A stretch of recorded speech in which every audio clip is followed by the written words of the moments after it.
एक टाइम था जब टीवी ऑन करते ही सीधे कार्टून नेटवर्क लगता था। Dexter laboratory, courage the Cowardly dog, Powerpuff girls, ये सिर्फ कार्टून्स नहीं थे, ये हमारी चाइल्डहुड का हिस्सा थे।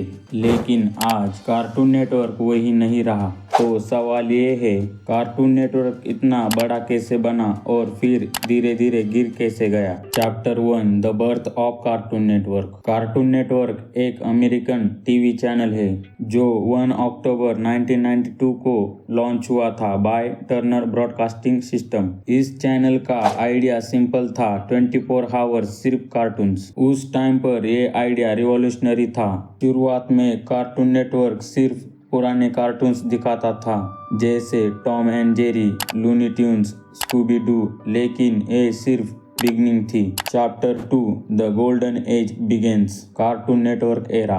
1990s के मिड में कार्टून नेटवर्क ने बोल्ड डिसीजन लिया, ओरिजिनल कार्टून्स बनाना। यही से बेस्ट कार्टून्स की शुरुआत हुई। Dexter's Laboratory, Johnny Bravo, the Powerpuff Girls, Courage the Cowardly Dog, Ed, Edd and Eddy. ये शो सिर्फ बच्चों के लिए नहीं था, इनमें dark humour, emotional story telling, experimental animation सब कुछ था। इसी वजह से कार्टून नेटवर्क अलग फील होता था। Chapter 3, cartoon network in India. 1 मई 1995 को कार्टून नेटवर्क इंडिया लॉन्च हुआ और इंडिया में एक्सप्लोजन हो गया। इंडियन ऑडियंस के लिए Tom and Jerry, Dragon Ball Z, Courage the Cowardly Dog, Ben 10 ये शो आइकॉनिक बन गए।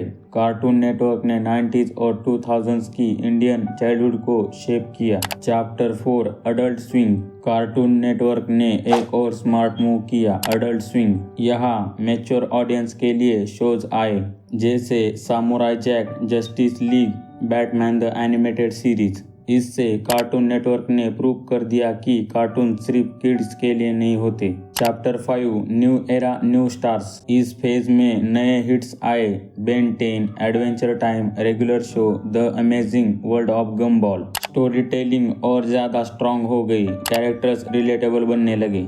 ये एरा सक्सेसफुल था, लेकिन यहीं से प्रॉब्लम की शुरुआत हुई। Chapter 6, the shift and mistakes. Live action shows try किए, destroy build destroy, dude what would happens. Audience ने इन सब को रिजेक्ट कर दिया। Repetitive content, Teen Titans Go को हद से ज्यादा रिपीट किया। क्रिएटिव रिस्क कम हो गया, फैंस कहने लगे कार्टून नेटवर्क ने अपनी सोल लूज कर दी है। Chapter 7, decline stars. इस पीरियड में पॉपुलर शोज कैंसिल होने लगे, बेन 10 रिबूट फेल हुआ, पावरपफ गर्ल्स रिबूट डिजास्टर बना। Meanwhile internet plus YouTube plus streaming platforms आ गए। लोग वेट नहीं करना चाहते थे, ऑन डिमांड कंटेंट चाहते थे। Chapter 8, management and identity crisis. Cartoon network के मैनेजमेंट बार बार चेंज हुए, क्रिएटिव फ्रीडम कम हो गई। शोज ज्यादा सेफ, ज्यादा सिंपल, ज्यादा इजी टू कंज्यूम बनने लगे। ओल्ड लॉयल ऑडियंस को लगने लगा ये अब हमारे लिए नहीं रहा। Chapter 9, the fall of cartoon network. Cartoon network अपनी ओरिजिनलिटी लूज कर बैठा, सिर्फ किड्स को टारगेट करने लगा, नॉस्टैल्जिया पे ज्यादा डिपेंड करने लगा। इवन कार्टून नेटवर्क का फेमस स्टूडियो बंद हो गया। ब्रांड जिंदा है, बस वाइब मिसिंग है। Chapter 10, why Cartoon Network still matters. चाहे आज डिक्लाइन आ चुका हो, लेकिन कार्टून नेटवर्क ने लेजेंडरी क्रिएटर्स को लॉन्च किया, एनिमेशन को आर्ट बनाया, एक पूरी जनरेशन को इंस्पायर किया। कार्टून नेटवर्क सिर्फ चैनल नहीं था, वो लोगों के लिए इमोशन था। जरूर कार्टून नेटवर्क का डाउनफॉल आ चुका हो, लेकिन उसकी यादें लोगों में से कभी भी कम नहीं होगी।